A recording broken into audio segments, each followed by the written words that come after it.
అభినయ నేత్రి నట గాయత్రి మనసారా నిను కీర్తించి పులకించినది ఈ జనధాత్రి నిండుగా ఉందిలే దుర్గ దీవెనం ఉందిలే జన్మకో దైవ కారణం నువ్వుగా వెలిగే ప్రతిభాగుణం ఆ నటరాజుకు స్త్రీ రూపం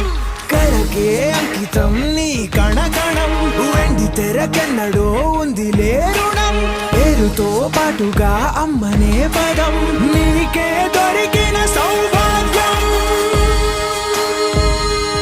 మహానటి